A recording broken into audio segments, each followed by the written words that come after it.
Mark Walter Ward, the Big Factz Show. I'm in here with K9, the boss of Thug World Records. How you doing today, sir?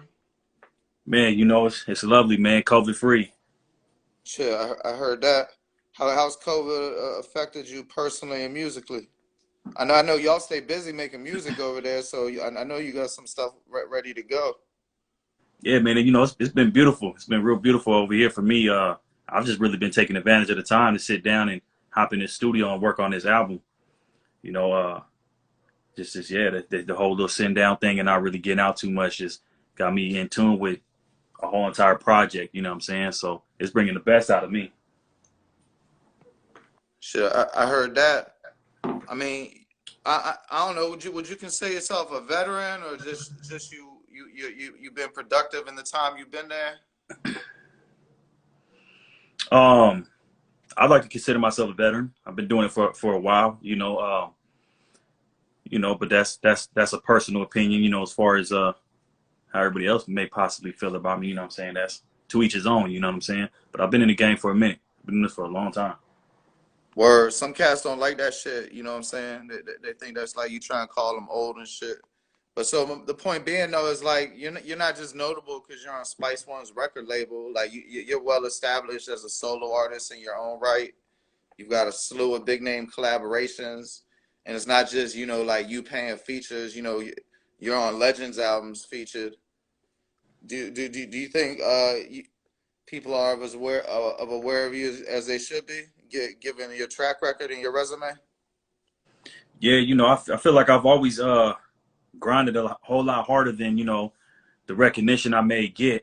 There's a lot of fans out there, a lot of people out there that recognize who I am and been following my journey and whatnot. But yeah, I do feel like I've put in a lot more work than what I've made reciprocated on the other end of it. But yeah, like you said, I've been doing this way before I signed the Spice One. You know what I'm saying? Independently, just grinding hard. You feel me? It just made sense at a certain point to fuck with my boy Spice because we had that type of relationship with each other, and it all just it worked out that way. Had y'all made music together before you were part of his label? Nah, you know what? I've known Spice One for some years, but we never actually worked on nothing like that. It was, I mean, we always talked about it and whatnot, but it was always, everything is about timing. You feel me? So it just the Yeah. time wasn't right, and we finally got it. We was able to get in the lab and knock some shit out. Shit, I heard that. So how is being associated with that helped you? Like if you had access to portions of the quote unquote machine you haven't had before, things of that nature. It's been beautiful, man. I've learned a lot from Spice. I've done a few travel, done a few shows with him, and you know, learned a lot. I've connected with a few people behind the scenes. He put me on the team, so that comes with the whole squad and whatnot. So being a part of the label really has put me closer to a lot of other artists that are pretty dope that I never knew of. You know what I'm saying? That are out there that have been doing it for a long time. Did you know Q Barcelini before? Nah, Spice One introduced me to him, but that's shit. Once he introduced me to him, we kind of connected like right away. You know what I'm saying? Like the vibe was already there. You feel me? The first day we met, it was like we already knew each other and shit. So that's been my brother since then. You feel me? Yeah, nah, he definitely got good energy to him. He do a good job running things over there too. Yeah.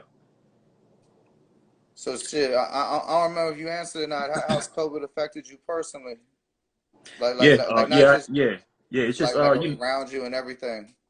I mean, I've been fortunate enough. I don't have any family members or close relatives or any friends like that have been affected by it personally. So that's been a good thing. But as far as like music, I've just been taking advantage of the time. You know what I'm saying? I've been able to sit still and really just dive into working on this album that I'm working on. You know, this album is looking crazy in the motherfucker. You feel me? So the Word. album called Clarity, for those that don't know, and it's coming out January 15th, Is that beginning of the single year. you Or got January, on I'm top sorry. I'm Spotify sorry, part of it? scratch that. Not January 15th, January 5th. So January 5th it'll be coming out, yeah. And Is that single you got on your top top of Spotify part of it? yeah, Spotify, it'll be on Spotify.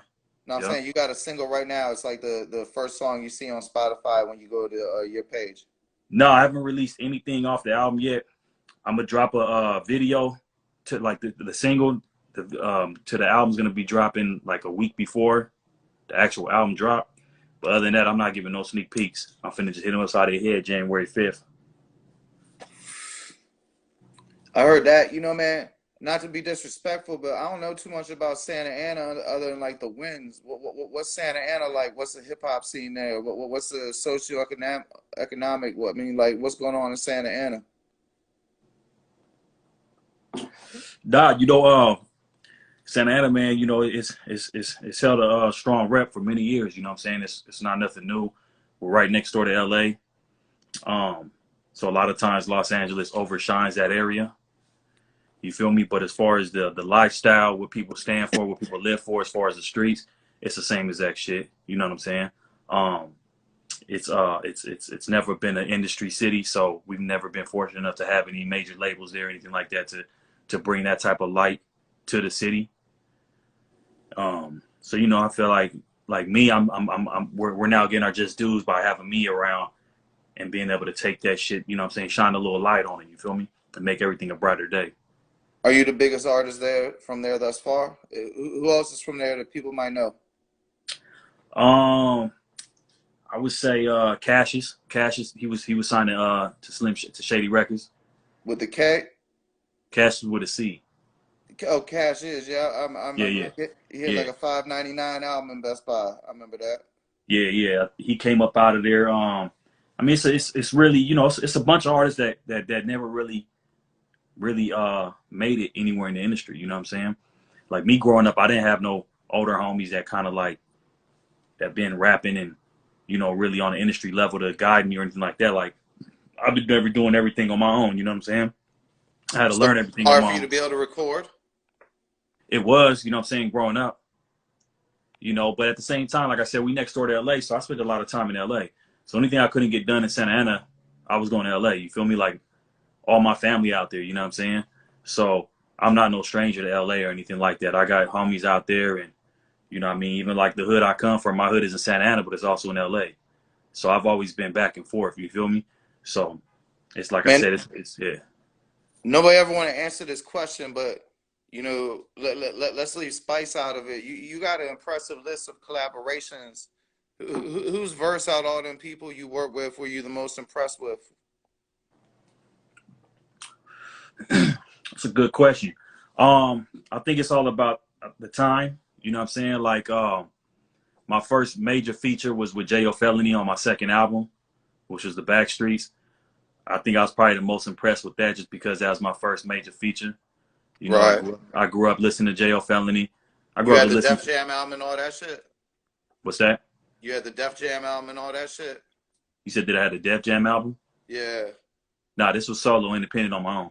Nah, I'm talking about J.O. Felony. He had the Def Oh Jam yeah, album. he had the Def Jam. Yeah, right. So that was my first major feature. So that was like a major accomplishment for me. I wasn't really used to working around anybody that had any type of clout in the industry. And he pulled up, hopped in the studio with me, and the vibe was right. And so to me, that impressed me the most, just because that was something new to me. I've never experienced nothing like that at that time.